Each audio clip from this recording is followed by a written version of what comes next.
Welcome to the Go Diaper-Free podcast, where we're all about helping you stop using diapers as early as birth. I'm your host, Andrea Olson, author and mom of 5 E-Seed babies.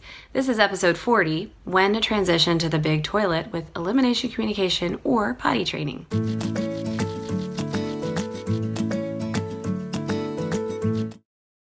All right, welcome everybody. Glad to have you here today. We talked last time about when to transition from in-arms holds in EC to a mini potty. And I promised you that we would also talk about when to transition to the big toilet. And that is today's episode. So when would you transition to the big toilet and from what? Well, we would transition to the big toilet from in-arms. See episode 39 if you would like more info on that one. Or we would transition to the big toilet from a mini potty, which is the little one that goes on the ground. I have an excellent one if you need a really short one over at tinyundies.com. But we want to go to the big toilet at certain times, and I'm here today to give you full permission to do so at any of these times or whenever you feel like it, frankly, because every decision in EC and potty training is really yours, the parents, to make. It is not necessarily a child-led thing because if you think about it, we are the ones who put our babies into diapers, and we are the ones who get to take them out of diapers. And waiting for them to express full readiness and tell you to potty train them is kind of something that the diaper companies have concocted to sell more product. Just think about that.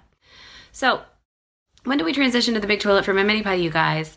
The first reason would be when your baby is escaping the mini potty. You know what I mean. They start to go and then they decide they don't want to go, or they don't start to go at all and they escape. They jump off of it, they run off. This is usually with a young toddler who clearly knows how to walk or run and is taking advantage of that.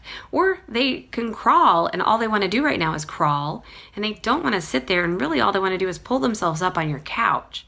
Why would I bother sitting on this little mini potty? If your baby is escaping the mini potty, it is definitely a great idea to transition to the big toilet immediately. We'll talk about how to do that at the end. So another indicator of when to transition to the big toilet is when we get tired of cleaning that lovely mini potty out. So if your child is pooping in it, which is great, you're getting poop in the potty, hooray, yay, great job, team. It's also pretty hard and gross to clean out. And depending on whether they're exclusively breastfed or not, you know what I mean. I won't get into details. So I do cover how to clean out your mini potty in my book, Go Diaper-Free, amongst many other things. But cleaning it out can get old, and when it's old, then you're done and you want to move to the big toilet. You'll never have to clean it out again. Now, the reason I bring this up is because my husband, with our second of 5 children, got tired of cleaning up the mini potty. Our daughter Isadora was going every single time by herself or telling us at 15 months. We got her out of diapers at 13 months, that one. And he was frankly tired of cleaning it out. So guess what he did? He hid it from us, from me and from Isadora, so nobody could use the mini potty anymore. So we had to start transitioning, and I will tell you how to do that in a little bit. Okay, so when the baby's escaping the mini potty and when we're tired of cleaning it out, those are 2 good reasons to transition to the big toilet. Another one is during resistance or a potty pause. When we have resistance, just light resistance like, oh, they don't go and then they pee in their diaper 5 minutes later or on your floor. Or we have a potty pause where just for days or weeks, they are not going, they're refusing and it's traumatic. It's not actually traumatic. They're not going to be traumatized by it. But for you in the moment, you feel traumatized, the parent, because everything had gone great with EC and then everything's hard all of a sudden.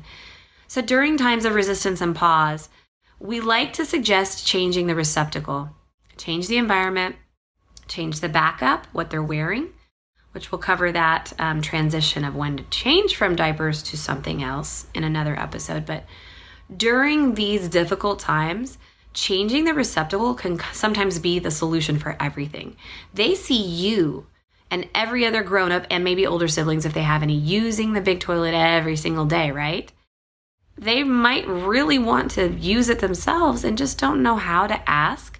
So they ask by resisting. Resistance and potty pauses are information. They're going to give us information on, whoa, what part of this process does my child want more independence over, or more independence in, or more say in?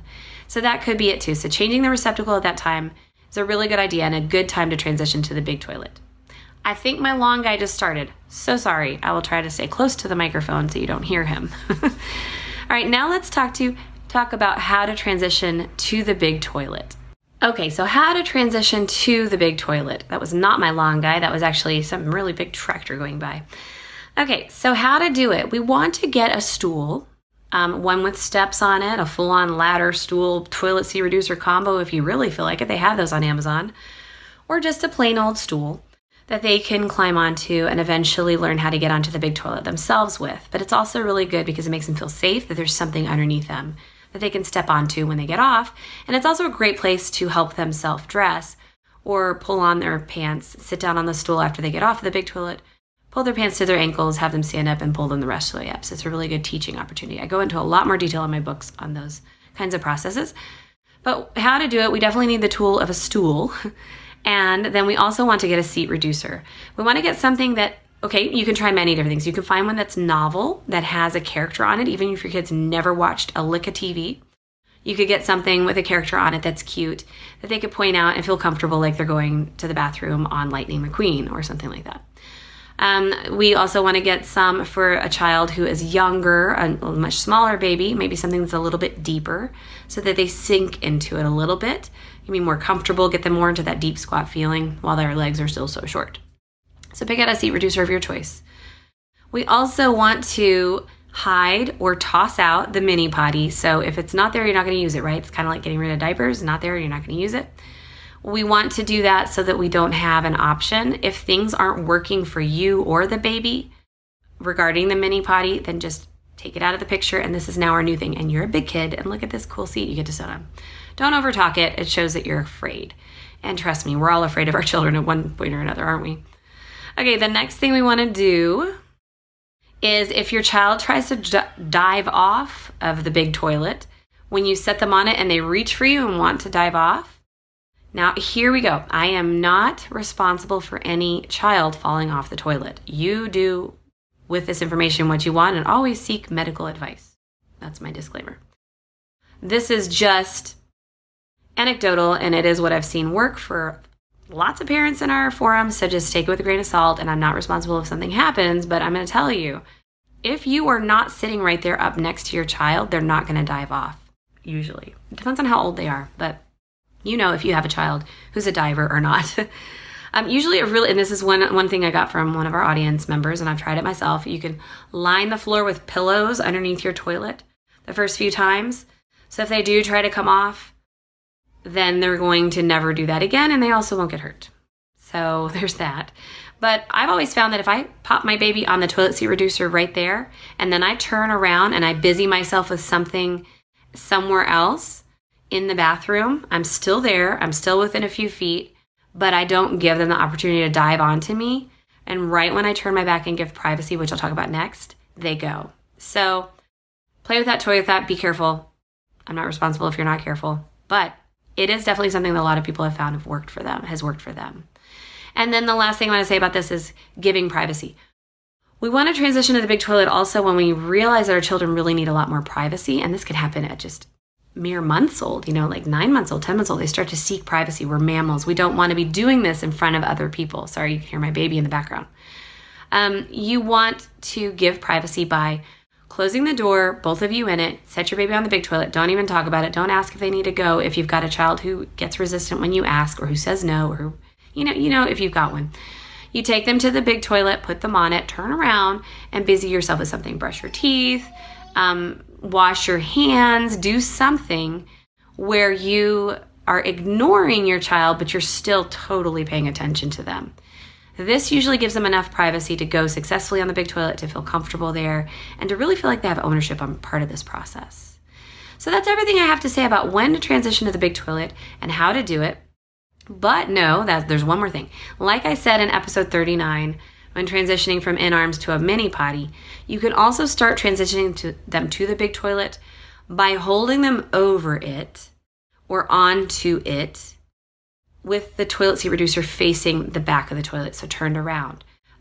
Check out Lid Buddies. They have a really cool sticker. It's gorgeous with watercolor pictures on it that you can put on the back of your toilet seat so they can look at that while you're sitting them on it backwards. And you could do this the whole time. You could always have them potty backwards forever because they can climb on easier this way. It's brilliant.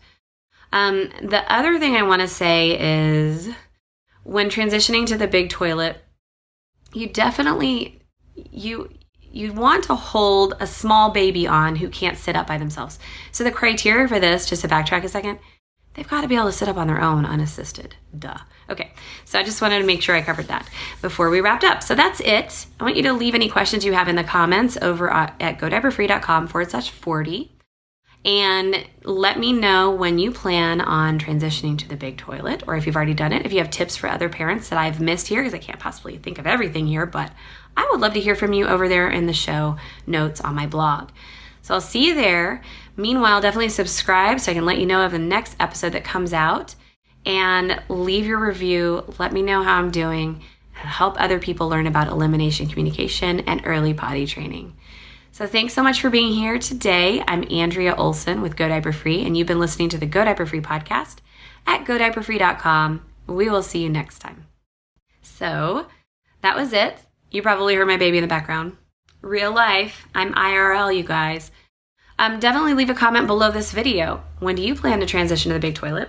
What kind of tricks do you have for us? And do you have any questions?